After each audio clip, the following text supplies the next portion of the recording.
Hello and welcome to another episode of the Ice Cream for Everyone podcast. This is Willem Vanderhorst, your host for the show. So, apologies to my guests here for the show, Scott Malthouse. I've been sitting on this recording for a few weeks. I thought I would be republishing it, well, a lot sooner than I actually am, in any case. Just got backtracked by a few different things. But, better late than never, I suppose, which I guess it should be the motto of the website, given my publishing frequency these days. I mean, still, plans to be getting better, with plans to be pivoting and doing a little bit different things and publishing games. Anyhow, on that vein, if you follow the podcast, you may have listened to the episode that I published playing a single, a role-playing game for a single player called Quill, which is a letter-writing game.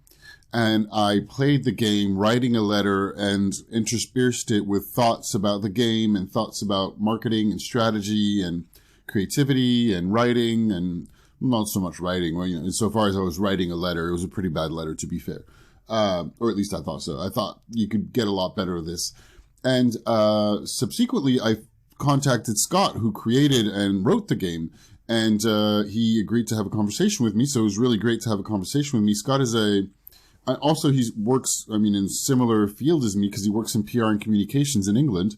And so it's great to have his perspective, both working as a communication professional and as a role-playing game author. He wrote Quill, and he just recently announced that it's going to be having a print run, which is very exciting. And he also last year published his first game that was, his first printed game, I believe, called Romance of the Perilous Land. He's also a big folklore fan, so we talked a little bit about British folklore and the folklore of the British Isles and what kind of folklore he was interested in. So it was a really rich conversation, a lot of fun to be looking back at the episode where I recorded myself. So I still want to do more of this kind of thing, which is to say play storytelling and role-playing games with other people, and then possibly have a conversation with the author of it. So, and I'm still looking at the best way to do that while juggling everything else that I have going on. And everything else means these days a lot of just redeveloping a professional network in Paris, some freelance work in brand strategy, so helping businesses figure out what their brand is about, or figure out the positioning for their brand, or help advertising agencies do communications for their clients, etc. So if ever you need anything of the like, so just don't hesitate keeping in touch with me. I'm still looking for new stuff. And I work with other people internationally. I've had the chance of working with some people in the States, as well as in London last month, pretty much. So yeah, I think that's a little bit what's going on. What else is happening? I was lucky to go on vacation with my nieces skiing in Andorra in the Pyrenees Mountains, which was fantastic. One of the reasons I moved back to Paris is to be able to be closer to my family. So to go on holidays with my brother, sister-in-law, and my nieces was just a treat.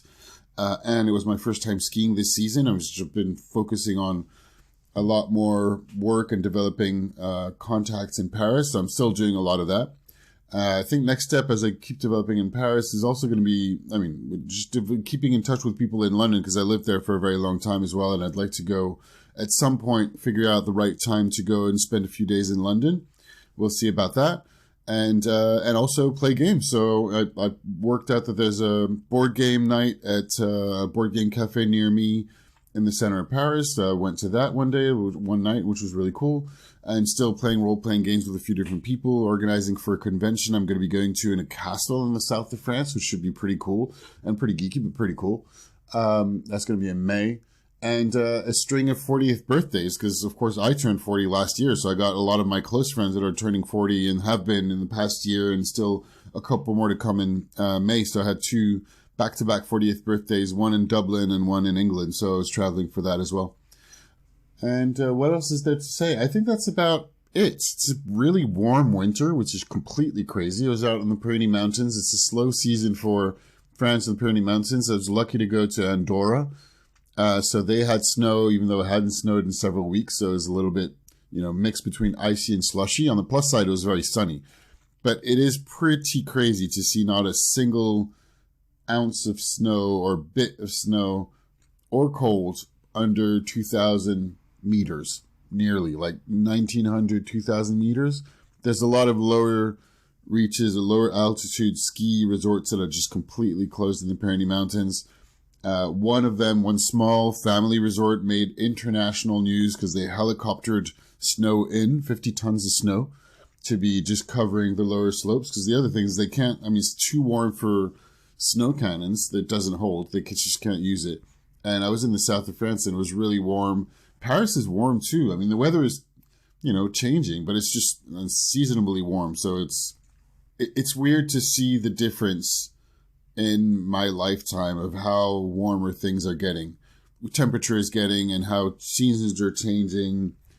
And I don't know, I seem to be in contact with more people that are concerned, or not at least concerned, or doing a lot more active work towards either raising knowledge of climate change or reducing their carbon footprints, or etc., that kind of thing. So I'm starting to look at that myself. Obviously, my carbon footprint from a flight's perspective in the past has been pretty high. A little bit lower this year, I suppose. But I still did several transatlantic flights last year. So yeah, I haven't really looked at that particular equation. So that's something to be interested in, I guess. It's something that I'm looking at in addition to everything else that I'm reading. I'm almost finished with a book about Zen Buddhism, which is pretty cool. Zen Mind, Beginner's Mind. It's a big classic. I had dropped it on the side and I just picked it up again. It's nice to be reading that.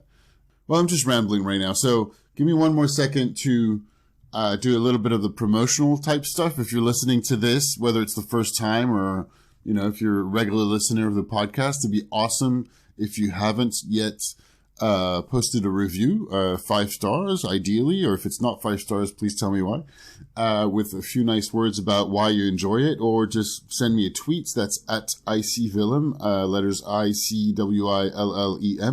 The full website where you can find more about my services and my blog and articles and things like that is at icecreamforeveryone.net. Everything's spelled out, Ice Cream for Everyone. I have a Facebook page as well. I've not been massively active on Twitter either, to be honest. But I look at it on a regular basis. And so if you can post a review, I know that anybody who takes the time to just send a tweet, post a review to say why they enjoyed it, or if they enjoyed it, makes a really big difference in motivating me to publish more episodes and contacting more potential guests. And still on my idea of recording and publishing people playing games and then reflecting on them, particularly with creative industry professionals. So that's like a kind of wide net. That's anybody from designers to strategists to marketers. People who are interested in gaming. I might try to put together a regular-ish group of people and like a little roster of people, because it's otherwise very difficult to coordinate people's schedules. So I'm looking at that slowly. And I think that's about it. Yeah. So without further ado, here is Scott Malthouse of Trollish Delver Games. Enjoy.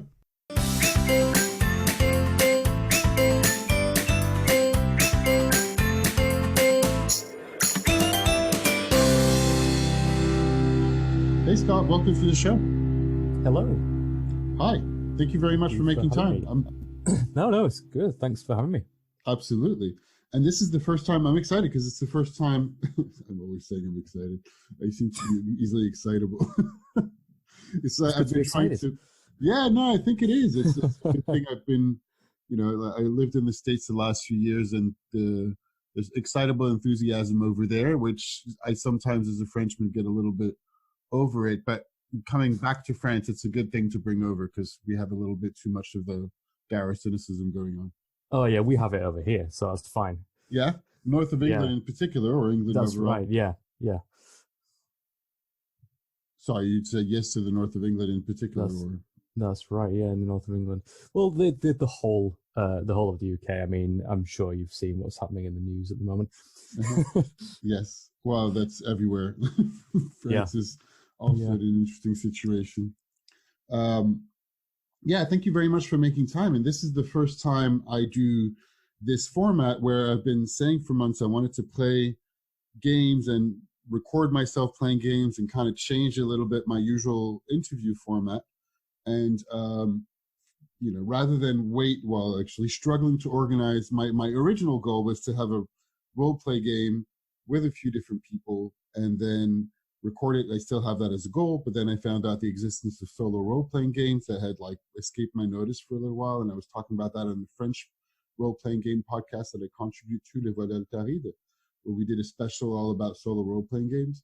And then I just looked around and I found Quill, and I thought it seemed like a really interesting game, and finally recorded myself and published that in the last episode and reached out to you. So we're having this conversation now. I'm really looking forward to getting to know you a little bit better and getting to know a little bit better about everything surrounding Quill and your work and other games that you've published and etc. But let's start with a quick, like, just potted introduction. Do you want to tell us a bit about, where you're from, etc.? Yeah, sure. North of England, I mentioned, but That's right. Yeah. So I'm from Leeds in the north of England, and so I live in the suburbs with my my girlfriend and my cat, and yeah, I work in the city. So I work in PR. Yeah. So I was originally trained as a journalist in university. And then coming out, realizing that there are absolutely no jobs in journalism at all, apart from a bit of freelancing side gigs. And I decided to go into PR, which I've been doing for the past 9 years now, an agency. Yeah. And this is great because it's it's a related field in terms of professional communications with the kind of marketing and branding that I do. And I know some people with my type of job in strategy have been working more on the PR side. Do you specialize, or does the agency specialize in any kind of industries, or? Yeah, so we work purely digitally, but in terms of industry, we work completely across the board. I've got FMCG clients, fast-moving consumer goods, recruitment, technology, kind of everything. As long as it's online, we do it. Yeah. Cool. Great. And in the role-playing game side of things, was your writing and playing role-playing games, did that precede your interest in journalism as well, or? Oh, yeah, totally. That came quite a long time ago when I was a kid. I think it probably came straight from the Fighting Fantasy game books. My stepdad came home once and he had a big stack of these old, like, they were really, really old, like smelly, all yellowed. They'd clearly been kept in like a smoking den or something. And he just gave me this stack of these amazing books, which were the Fighting Fantasy game books.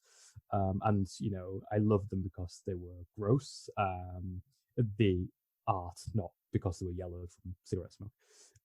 And they had these amazing covers, and these were kind of the green spine ones. So kind of I don't know what printing they were, but they were fairly early on. And these are, of course, the kind of choose your own adventure, but with dice and combat and monsters and things like that. So I really got into reading those. And then I was introduced to Warhammer, I think, as a lot of geeky kids are. Yeah. And I played at least that. I say yes, I was too. So yeah. So I got into Warhammer 40,000 a little bit when I must have been turning maybe 10 or 11. And I played that a bit, but I think my heart was set on playing something a little bit more like a role-playing game. And that's so you were talking about the miniatures, right?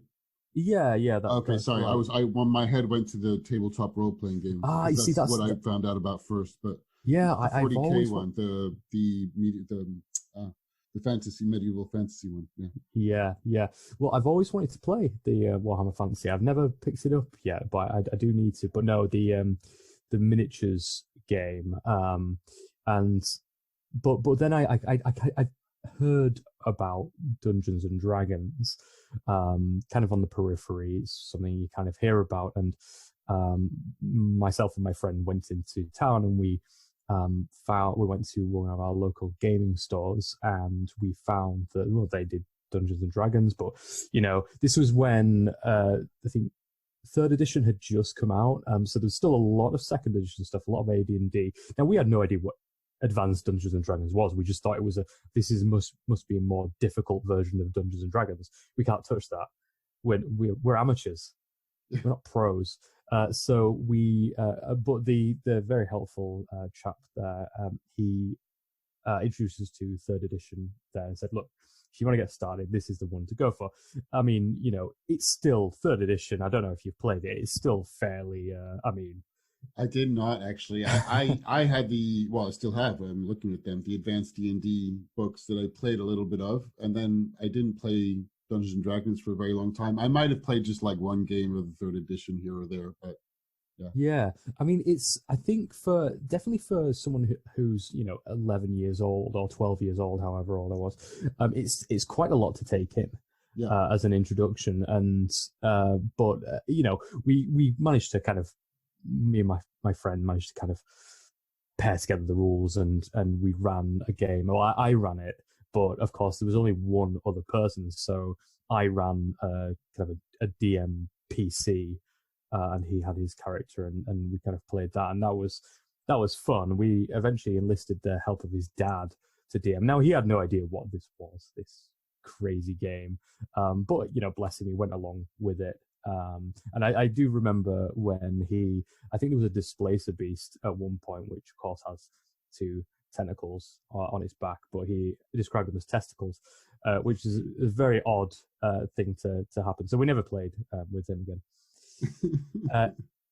And from there, I just I played more and more of third edition. I played some second edition as well, just a little bit. But we found ourselves with a small group playing, after school with the third edition rules. And then I took a bit of a break from it, playing. I had university and things like that. But when I got back, I kind of thought, it'd be really nice to pick it up. What's happening in D&D? That's when fourth edition was out, and we started. We got together, me and my friend who had started that kind of role-playing journey, and we got together and we started this fourth edition campaign that went on for a few years. And since then I've been playing all sorts, and then of course eventually I got to starting to write the games, which wasn't necessarily, I mean, it was something that when I was a kid, when I was again, like 9 or 10, I would have this blue notebook, and in this notebook, I would create games. I would invent games, like card games or whatever, or like a role-playing game. I didn't really know what a role-playing game was then, but I kind of had an inkling. So I try and write out rules and things for all these games. They were all inevitably based on video games that I was playing at the time on the PlayStation or whatever, or the Mega Drive or the Genesis, if any Americans are listening. Yeah. So it came from that. So it was probably no surprise that I wanted to continue to write and create games off the back of that, really. That's great. Actually, just in case anybody's dropping in and is less familiar with role-playing games, even though, and I want to cover this as a topic at some point in the conversation, we're having this big, I think, resurgence of Dungeons and Dragons and maybe role-playing games overall, or at least like a lot more mainstream news or covering news about Dungeons and Dragons. How do you usually talk about, what's your simple definition for a role-playing game to explain to somebody who doesn't know what it is? I mean, it's kind of playing pretend with your friends, but there's rules to it. It's improvised theater, but somebody's guiding the story. And generally there are dice, but there doesn't have to be dice. I don't know. I don't think I've ever really got a nice kind of one-liner to sum up what a role-playing game is. I think part of that is because they've diversified so much now. I think when you had the role-playing game, which was Dungeons and Dragons, which is, I guess, what you would call a trad role-playing game, where it is, you've got a games master, and you've got that person is talking through a scenario, and there's a feedback loop, and people are reacting to what that dungeon master's saying, or games master, and they're rolling dice and they're playing characters. I think that's very much a traditional and a very, as you say, it's a D&D is insanely popular. It's probably more popular than it's ever been now. But I think with the resurgence of role-playing games and the proliferation of them, you have all sorts now. You have games that are, well, the solo game, for example, you've got the what they call the lyric game, which is almost like an art piece. It could be a poem that is kind of a game and may not actually be designed to be played.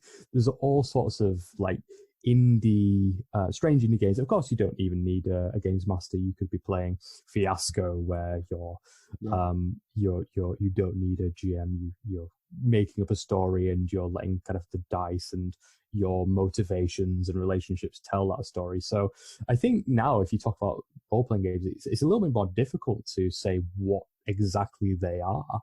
That's true. I mean, when you dive into it, there's a lot of different waves and currents of different kinds of games. I usually go with a simple definition of a collaborative storytelling game or experience or playful experience. Yeah, I think of course it goes in further directions than that, but usually it's a good place to start. Or if I don't want to explain anything, but I try to avoid just only saying Dungeons and Dragons, because then if the person doesn't know what it is, it doesn't necessarily explain to them what it is if they don't know. No. Because they might have an idea about what Dungeons and Dragons is, but they might still not know. So I read someone asked this question on Twitter a couple of days ago, and there was a really nice definition that's what they say. It's like a video game, but instead of a console, it's using one person's brain. Something to that. Something to that effect. Something to that effect, which I quite liked. That sounds like a good one. I know that I recently played Fiasco with friends who'd never played role-playing games. We're quite excited / intimidated to try a role-playing game. And I find it's a really great and easy one to introduce people, even though it doesn't have a game master, but it's a really, really fantastic experience. And for anybody listening who doesn't know, if you want to check out Fiasco, it's a game that's designed to play like a scenario of a Coen Brothers movie. And the subtitle is A Game of Powerful Ambition and Poor Impulse Control. So all the characters, like the engine is organized around all these characters. They want things, and it's all going to go pretty badly for almost everybody by the end of the story. Yeah, we're our group's a big fan of Fiasco. Every year the group goes, because we tend to play online over Roll20. Right. But we all really like, actually being in the same room and playing physically. So we once or twice a year we'll all go away and we'll rent a cottage somewhere, and we'll essentially have a weekend just to play games. And Fiasco is one of those palette cleansers we like to do, because you don't need to really create a character per se. I mean, you do have a character, but it's no big character sheet. It's quite easy to play and improvise, and it's always going to surprise you the way that game is going to take you. You don't know from starting out where that journey is going to end, and I think that's why we really like Fiasco. And as you say, it's very easy to play. It's a very good game to introduce new players to the concept of what role-playing game is, what role-playing games are. Yeah, I absolutely agree. And so that's interesting. So you notice you just mentioned that you usually play online with your friends. Is that partly like managing schedules, or also they live in different parts of the country, or a bit of both? Or yeah, well, so we used to play weekly games together, but that's when we were all just out of university and we all lived in the same city. Now, of course, some of us have families. We've moved to different cities, still relatively close, but we can't really meet up this as much as we previously wanted. So, but Roll20 is and kind of those digital tabletop solutions are a godsend, really. Yeah. And are you still the game master most of the time, or I for a long time I was the GM, but we've got into a nice almost like a rotation now where I might be a third of the time I might GM, but actually the players are now stepping up and putting on some really great campaigns. Cool. And so I before we started, I mean, I spent a little bit of time aside from Quill that we will definitely talk about, but I don't know if that's where you started writing games. You might have written other games before. That was not your first, was it? It wasn't my first, no. I started. It all goes back to a game called Tunnels and Trolls, which I don't know I've if never read it. if you've No, heard I of. mean I know it's Mm. one of the very first games, along with Dungeons and Dragons, I believe, right? Yeah, so it is the very likely the second role playing game ever made, and it was by a guy called Ken Saint Andre, um, who's turned out to be a pretty good pal, and he saw what D&D were doing, or what Gygax and Arneson did with D&D, and he thought, you know what, I really like this idea, but I don't understand any of the rules. You need all these funny dice. I live, in the middle of Arizona. I have no idea where to get these dice. I'm going to make my own game. So he created this game that is, if you look at it now, it's almost like an indie system, where you have the first universal task resolution in it, and it's this quite a tongue-in-cheek fantasy role-playing game that's very, very easy to pick up, and it's very easy to improvise, and it's a fantastic game. Actually, part of what got me into TNT is that they have a really big solo game selection. So they have game books. Mm. Like, was that built in from the start, pretty much? Yeah, right from the beginning. It must have been a design decision there to create Buffalo Castle, which was the first one. And actually, I think that preceded the Fighting Fantasy books. So that was, I think, the first. I was just going to ask what the difference was, because I think people are pretty familiar, or at least I was pretty familiar with, or still am, because I'm not very familiar with solo role-playing games, I don't think. I mean, I get the idea, and I've tried Quill, I have a few others on my book. Iron Sword at the moment is quite popular. I want to check it out. Yeah. But what would you say? I mean, there's a few questions I want to dig into what you just said. But what would you say is the difference or differences that you've known between choose your own adventure book, fighting fantasy book, and a role-playing game for a single player, and the kind of modules on Tunnels and Trolls you're talking about? So Tunnels and Trolls. I say modules, if that's a Dungeons and Dragons term, but yeah, the adventures, the scenarios, whatever they are.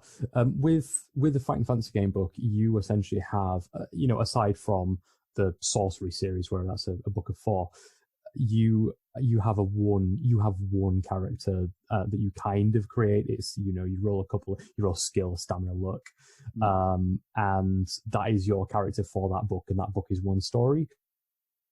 Whereas Tunnels and Trolls, you can take your character that you create into every book ever created, all of these solo adventures. So you can have a campaign like you would any kind of group role-playing game, but you could do it on your own. You could do it completely solo with a character that you've created, and you're leveling up as you go.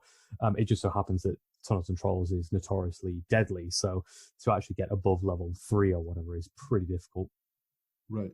And I know that, so what are the kind of mechanisms to, I guess, bring some neutrality into the game? So, I mean, the system of the Fighting Fantasy book is roll a dice, depending on the results, go to this page or that page. That's like the main driving mechanic, as far as I remember, right? Yeah, I mean, you choose with your dice. You're generally you're trying to save yourself from something, and you might say, okay, well, a trapdoor's just opened. Roll on your luck to see if you manage to escape the trap or whatever, and then yes, you will go to a certain page. Yeah, and is there a similar driving mechanic to bring in either randomness or events that you're not narrating yourself, or Yeah, that's like exactly that? it. Okay. Yeah, that's exactly right. So you've got a similar task resolution system, and the thing with Tunnels and Trolls I was going to ask, like, what's the universal, for anybody who doesn't know, and like, let's sit in, what is a universal task resolution system? Sure. So for Tunnels and Trolls, it is you roll 2 dice, 2d6, and you add whatever your stat is that you're rolling on. So if you wanted to jump out of the way of a trapdoor, then you would roll on dexterity, and you'd roll 2d6 and you'd add that. And doubles add and roll over, so you kind of have exploding dice there, which is another kind of almost ahead of its time indie invention in mechanics there. So yeah, that's the so. And the, then that, generally the you have a table that says to what level you succeed or fail, sort of thing. well, you either succeed or you don't. So Okay. yeah, Not so degrees. well, yeah, there's a difficulty rating. So for instance, a level 1, they're called saving rolls on in Tools and Trolls, but they're not the same saving rolls as in Dungeons and Dragons. It's quite confusing. But 20 is the lowest. That's a level 1 saving roll, and then it goes up by 5s each time. Yeah, got it. And is that usually, so that's another term, because I've seen some, just browsing through your blog and a few of the things that seem to be related, this term of OSR, so old school revival, I think the R stands for? Yeah, it's got a bunch of names, old school Renaissance, old school Renaissance, revival. yeah, that's another one I heard about. Yeah. Which is just playing in the style of Tunnels and Trolls and other first edition books. I don't know exactly what it is. Is it just Dungeons and Dragons and Tunnels and Trolls, or? It's, well, I mean, this is the question. There's a very loaded question, because actually people in the OSR people that community argue all over the place online about this you term, but, yeah, but I don't know if the listeners worst. here are like that or not. But. No, so generally, it's I don't think so.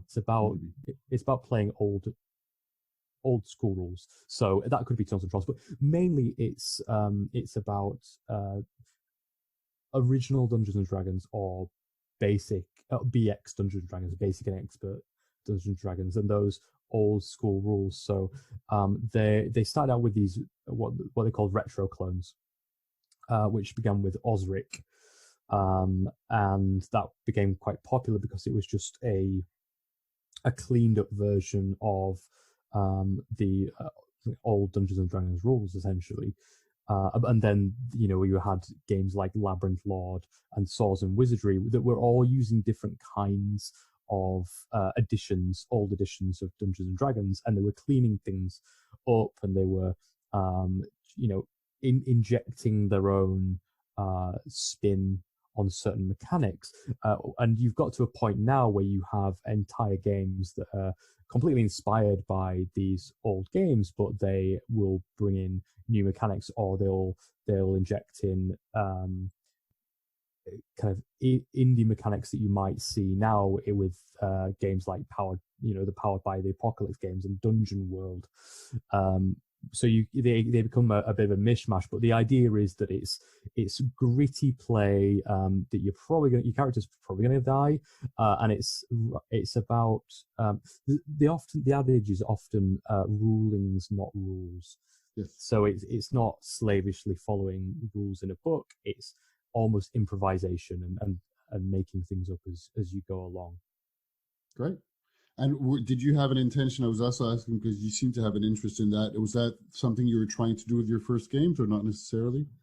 So I guess I suppose you could say that the first thing I wrote was OSR, because actually the first thing I wrote was a module for Tunnels and Trolls, and so that was just a game master adventure that I put on Lulu or something, and just make a little bit of extra cash. Yeah. But I found that I really enjoyed doing it, and some people were saying, "Oh, you know what, this is quite good." I'm not actually looking back; it's probably not that good. And so I started there, and kind of very soon I decided to create my own kind of generic rules system, which is a very rule-light system called Unbelievably Simple Role-Playing, or USR. Yeah, I like the name, by the way. I was going to ask you about that. Thank you. So USR, I put together, it was something like 11 pages, but it was a really simple system that only used a few kinds of die. You only had a few stats, but my aim was to make it something that I would really enjoy playing. And I put that on up online somewhere, 1,000 typewriters, 1,000 monkeys, or something. I can't remember the name of it. But people seem to enjoy it, and I put it up on Drive-Thru RPG, and kind of after that, seeing that people seem to be enjoying that, I just started writing more, and I released a second edition of USR, and yeah, I just continued writing new stuff. And I understand you're published. One of your games was published last year. So the Perilous Realm? No. Romance of the Perilous Land. Yeah. Sorry, Perilous Land. Yeah. So that was published by Osprey Games, who are a pretty big publisher here in the UK. They're owned by Bloomsbury, and so that was released in December of last year. Oh, congrats for that. Was that thank you. And is that game using the USR? No, it's not actually. Okay. No, it's actually an OSR game. Yeah, so confusingly named, but yeah, it is an OSR game. So I brought out a first edition of this. It was about 2015, 2014, and I think at that time it was probably the longest game I've ever written, and that was only like 50 pages. It's not that long, but I wanted to create a rule set that that spoke to my love of folklore. Now I've been obsessed with folklore for a long time, but I've never, because I'm not a folklore scholar.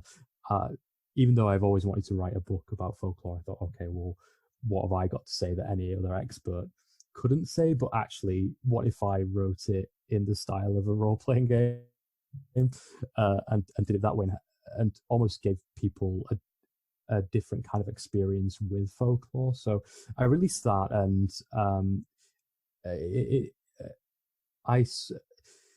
actually, this all comes back to Quill, really, because I released that, and I found that the Joseph McCulloch, the designer of Frostgrave, which I don't know if you know. No, I don't, but now I'm going to have to take notes and go check out. Yeah, for sure. Yeah, so it's a fantastic war game, skirmish game released by Osprey Games. Okay. And the chap who designed that was talking about Quill. And he was looking to thinking about designing some kind of Frostgrave Quill or whatever. And I got in touch with him. I said, yeah, that sounds amazing. Do that. And actually, we started talking on email, and he introduced me to one of the line editors at Osprey, and he knew that Osprey were basically looking to launch a role-playing game line, and so I got to talking with them, and we were quite excited about bringing Romance of the Perilous Land to a bigger audience and making it even meatier than it was. As I say, it was only 50 pages, and the new one is just over 260. So it's a much bigger game than it was, but it's a very simple rules-like game. It's based on kind of old school Dungeons and Dragons. It has a roll under mechanics, so if you want to test your strength, for example, you have to roll equal to or under what your strength is, and there are certain difficulty levels and things like that. And you essentially create a character who is in this Arthurian realm of British folklore. That's not quite Britain, but it's based on it, and it allowed me to really pour in all the stuff that I really love about folklore, all the creatures that we have over here in Britain, and the places, and kind of rename them and reskin them, and explore a world like that. But I think it seems to have been pretty well received by the looks of it, which is great. That's really great. When I'm just curious, like, what's so great about folklore? Like, where did that kind of passion start?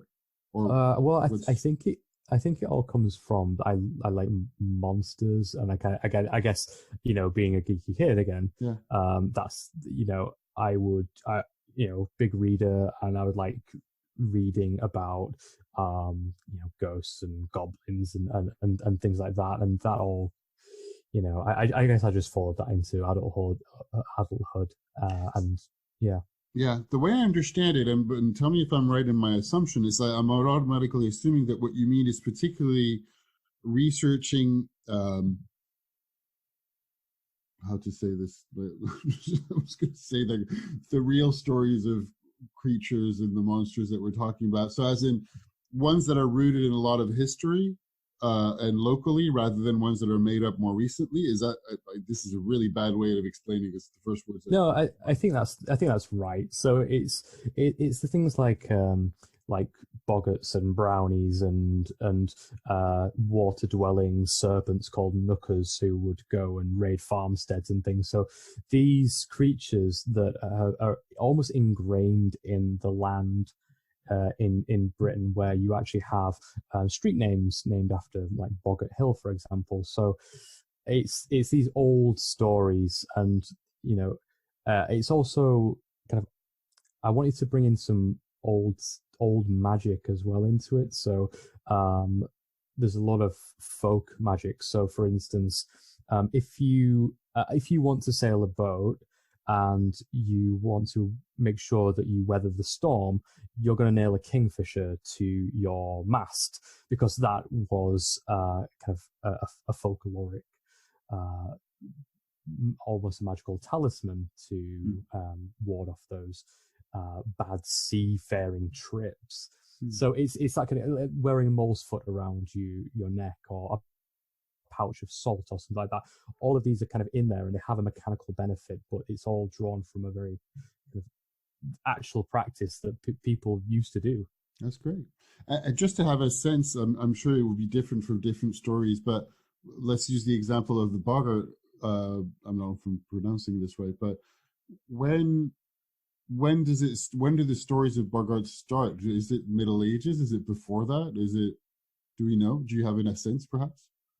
So I'm not sure with Boggarts, because there are stories that go up into the 1800s and even beyond. I think that the thing with folklore is that tales tend to mesh together and meld, and you have stories that come over from Europe and Scotland, for example, and they'll kind of all mesh together, and you'll find new stories that spawn from here. So actually, it's quite difficult to find out when something originated.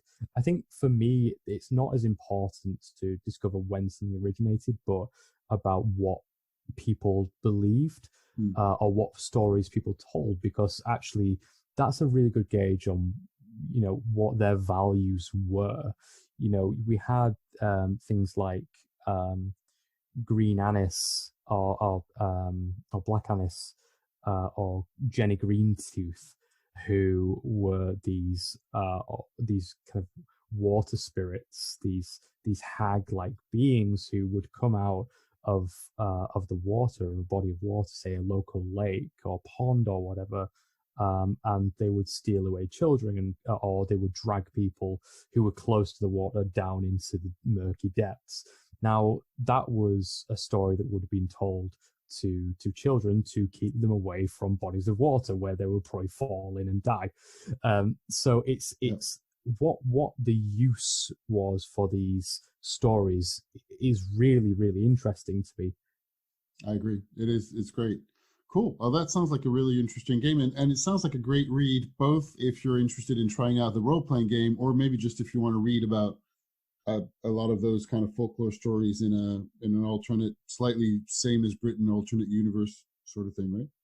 Yeah, that's right. I wanted to make it a game that is perfectly accessible for people who are completely new to the hobby, knowing that Dungeons & Dragons 5th edition has become this, juggernaut that it is, that people are probably going to be exploring other games, and having a game that is familiar but different and is set in a completely different world is kind of part of the design philosophy I went in with.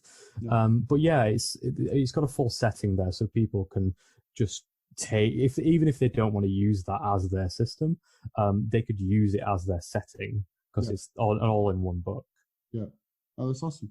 Cool. Let's talk a little bit more about Quill. So, as we said, how do you introduce it? Because there's a whole episode that I published where I actually tested and played the game. I don't know how much I gave it justice, and I just noticed that you sent me some files, so there's translations for a lot of things that, of course, I mentioned in my episodes, like ideas off the cuff, but because I purposely just went along and didn't research too much, I thought, okay, let's just do something. and record it and publish it. So I should also almost put this is the edit now, saying actually a lot of the things I talked about, like what if it was in a Lovecraftian universe or things like that, were actually already published. Yeah, well, it just feels like the right thing to do with Quill.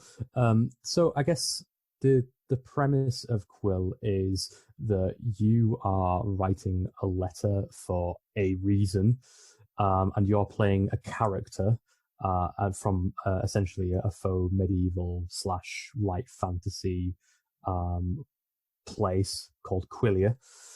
And you're writing a letter by yourself, solo. And at the end of that letter, you're going to get ranked based on how you performed in that letter. And the way that the game does that is that it gives you some stats, language, penmanship, heart. And you roll against these as you're writing the letter, and you pick certain words from an ink pot. You're getting superior or inferior words while you do it. So if you roll well, you're writing down a superior word, which is going to get you points. If you roll badly, then you're going to get an inferior word, and you're going to get no points. And there are other rules in there for things like flourishes. So making your script really nice and flow well, or illuminating it, or anything like that. And heart is about the empathy that you put into the letter. So after you've rolled all this, you do 5 paragraphs. You get a score at the end of it, and you match that score against the outcomes table, which tells you how well your letter has been received. So, for instance, if you had spotted an assassin in the town that you're in, and you need to tell the king there's an assassin around, I need you to look into this, then your high score might be that you get rewarded for telling the king, and the king's guards apprehend the assassin. If you have the lowest score, it might be actually, why I'm going to suspect you of being an assassin. I'm going to arrest you. So it's that kind of thing. It's a very simple game to play, and the idea is you'll probably play a couple of games in a session, so it don't take too long to play. But it depends on how long it will take you to write the game. To write a letter. Yeah. I really like the idea of while writing a letter altogether, just like taking a pen and paper, because it's not something I do very often anymore, even though I sometimes, I still like it, and I still like receiving mail, so I still write and send postcards for sure, letters, but not very often. I did a few years ago when I went traveling, and I made a point of it, and people really appreciated it. It was nice. So I don't know if that was where it was coming from, or what was part of the idea for putting it together. The idea of putting it together was, what's the weirdest kind of game I can make right now? That's great. And it kind of came from that. It's like, what? So there's a game called De Profundis, and that is a really great game, and it is a Lovecraftian game where you write letters to multiple people. Multiple people write letters to each other, and it plays out like a Lovecraft book, a Lovecraft story. So one or both of those people descended to madness. It's almost like LARPing. And I really like that, and I kind of use that a bit as inspiration for Quill, but also I tried to play De Profundis, but it was quite difficult to get people to continue doing it and sending letters and things. Yeah. So I thought, okay, well, what if I could make something that's kind of like that, but you're writing a letter, and that's nice. I like letters. But you don't have to have everyone else. But how would you do that? And it was kind of a bit of a challenge to myself, and that's how that came up, really. Yeah, it is a really interesting challenge. I think one of the main observations I made, and I'm interested in having your take on this, was I really liked the idea, and I probably didn't even give it enough time to do it justice to write a really nice letter. But at the same time, because I was rolling dice to see if my letter was succeeding or not, it didn't feel as important to put a lot of effort into the writing itself. Does that make sense? Sure. Yeah. So you need some kind of mechanic, of course. But I'm interested in having your.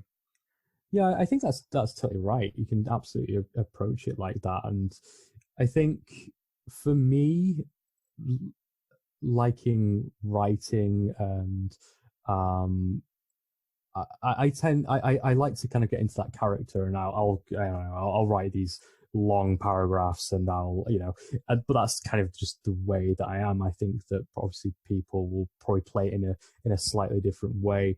I think the thing that I really like, and that's really almost touched me in a way, is that I've had people email saying, I'm a teacher, and I have kids who have trouble concentrating on reading or writing, um, or they just hate doing it, hate writing, or they just can't, don't have the attention span, or whatever it is.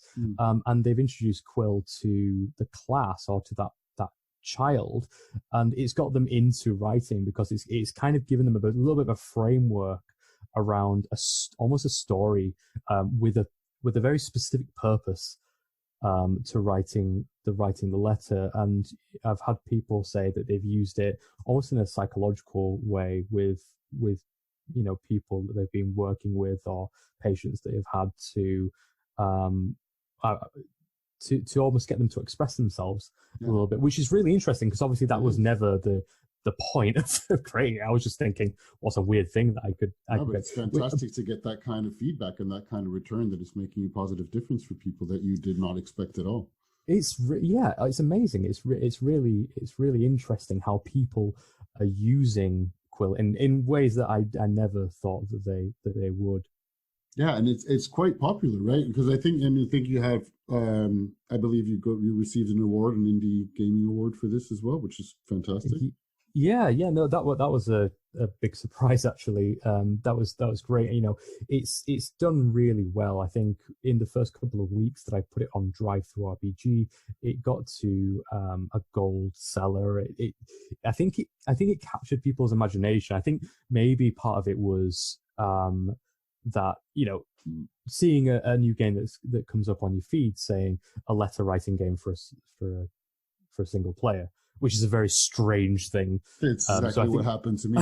I just typed in solo games in itch.io, and it was like, a letter writing game? Yeah, okay. Yeah, exactly. So I think that people were probably quite curious about what it was, and I'm sure there are so many people who have looked at it and thought, you know what, this isn't for me, but fine, they downloaded it. But a lot of people really enjoy it.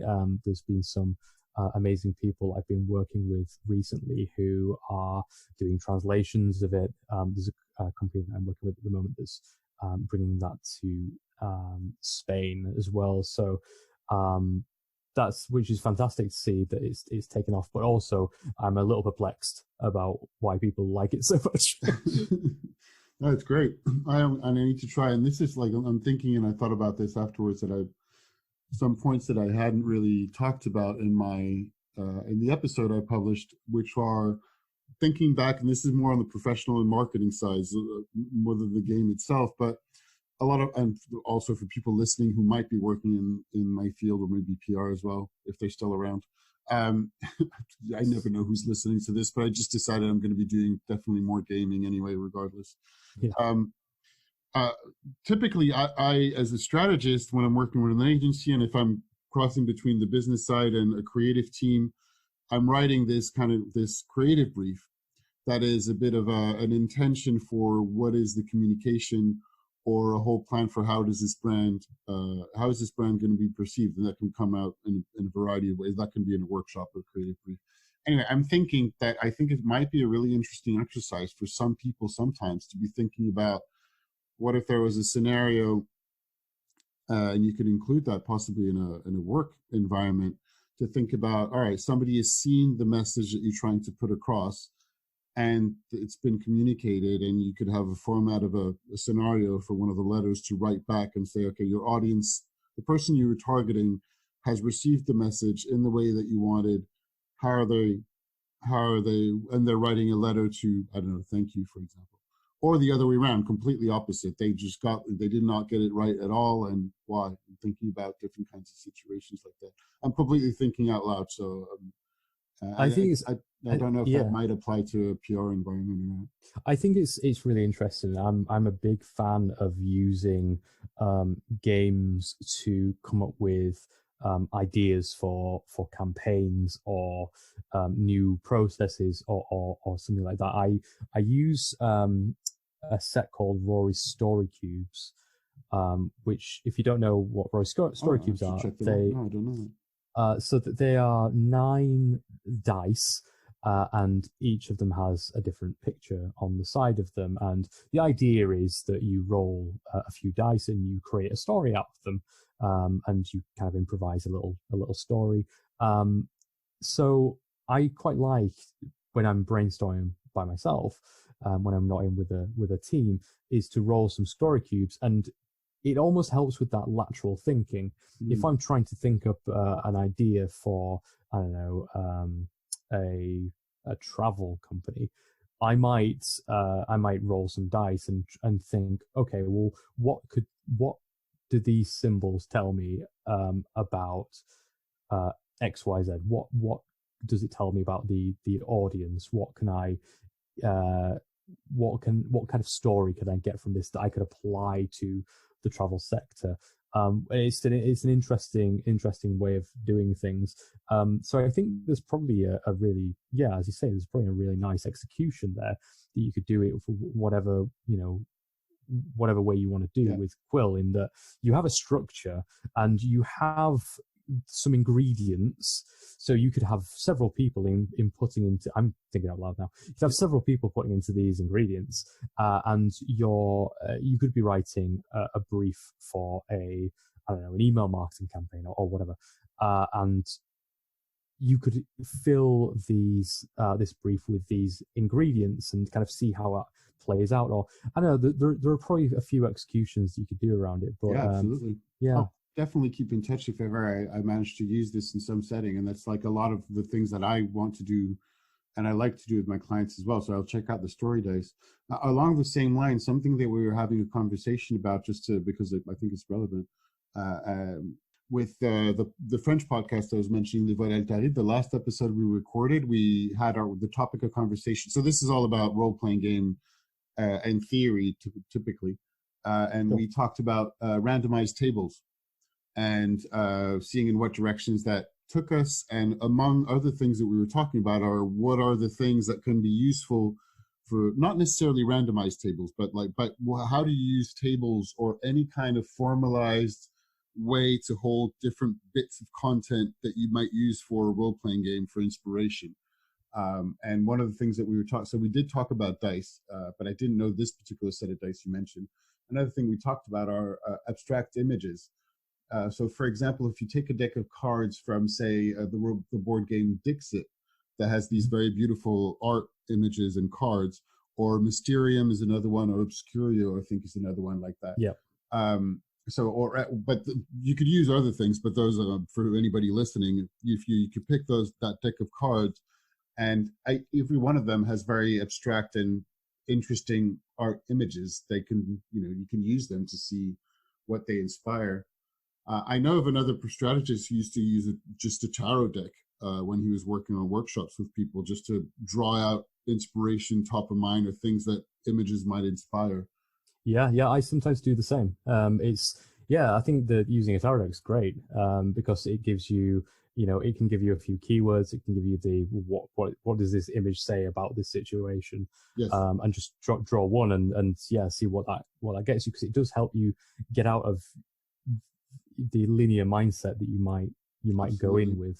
And Once Upon a Time is another one to mention. I'm just looking at that on my. Oh, great game! Yeah, it's a fantastic game as well. I would say that tarot is very interesting, and also equally to be wary of in some situations, because I was talking about that, and depending on how you bring that up with clients in a professional meetings workspace, it can be sometimes a little bit weird. Because there's a lot of other connotations going on with the tarot deck that maybe the abstract images of Dixit don't have. Sure. Cool. This is great. Well, thank you very much, Scott. This fantastic conversation. So, is there any other projects you have going on before we move on to the final cool down questions? I don't know whether big conventions for the year or gaming projects that you have going on at the moment. I've got a couple of projects that I've got going on in the background, working for a couple of publishers. but I can't really say anything yet. Okay. I mean, I might be able to, but I I just like saying that I can't say anything yet because it makes me feel quite mysterious. Yes. But no, I probably can't say anything yet, but I think probably quite soon. But there's a couple of projects that I'm really excited about that I'm working on at the moment. That's great. And I'm going to be definitely writing some more Quill. I've just had a book out in Spain, called, it's called Cuentos de Animas. I might be butchering that. But it's based on, a book that I brought out called English Eerie, which is another solo role-playing game, storytelling game.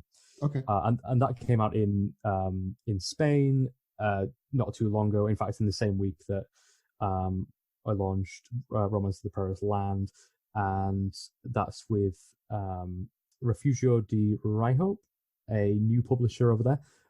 So hopefully doing some more work with them as well. In terms of conventions, I've only ever been to one. In terms of a role-playing game convention, and that was one where we launched Romance, which was at Dragon Meet last year. So I'm hoping that I'll be able to do some more, but I'm not sure yet. But there's plenty going on. Yeah, for sure. Cool. All right. Well, let's finish with the cool down questions that I usually ask my guests at the end of the conversation. And given it's the Ice Cream for Everyone podcast, it's a silly one, but do you have a favorite ice cream flavor? Ooh, I really like vanilla. That's is that boring? I don't know. There's a whole connotation around the boring, but you know what? I like a good vanilla flavor too. So Yeah, it's got a very complex taste as vanilla. Actually, it's I do like vanilla. Yeah. There you go. So we talked about games a lot, but is there a game that you particularly enjoy and recommend other people playing? So it could be a role-playing game or a video game or anything that you're playing at the moment and have been enjoying. So my regular game is Pathfinder 2nd Edition, which I very much enjoy, and Dungeons and Dragons 4th Edition. Everyone should play it. People hate it, but they don't know why, really.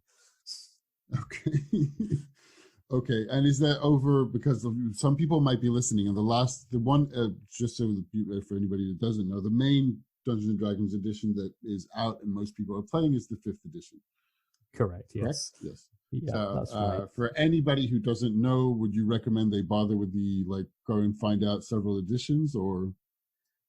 I mean, I think that if you're this is maybe digging in too deep into something, but if you're just starting out, I think probably go with 5th edition. Yeah. Yeah. Cool. What's the last piece of art or something media wise that had an impact on you? So it could be anything from a painting to the last TV show you watched. Anything. Yeah. So I really like art. So I've just been reading through a book that I got about Alphonse Mucha, and his amazing artwork. He's fantastic. I think that pretty much everything that he does was incredible. So anything Alphonse Mucha. Okay, I don't think I know him, so I should check him out. Or at least the name doesn't ring a bell. I might have seen his work, but it's he essentially didn't necessarily launch Art Nouveau, but he was one of those kind of the big names in Art Nouveau. Cool, thank you. And if you could give one thing to anybody, to everyone, it just doesn't have to be a physical thing. It could be whatever. Like you make a wish and everybody has it. What would that be? Yeah, I mean, empathy would probably be a good one at the moment. Good. Perfect. Yeah. Great. Anything else you'd like to add, and where can people find you? And I believe, the Trollish Delver website for sure. Yeah, sure. So trollishdelver.com is my blog, and you can find me on Twitter at trollishdelver for my gaming feed, but I also have a folklore feed called Wheel of Folklore, which is pretty much all folklore and spooky things. Yeah. Oh, nice. I should check that out. Fantastic. Scott, thank you very much for the conversation. I really appreciate your time. Oh, thank you. Thank you for having me on. It's been fantastic.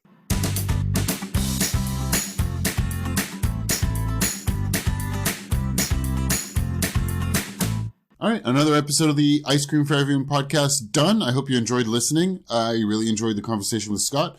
As I said at the beginning and in the intro, we're going to have more of those kinds of episodes, or at least I intend to.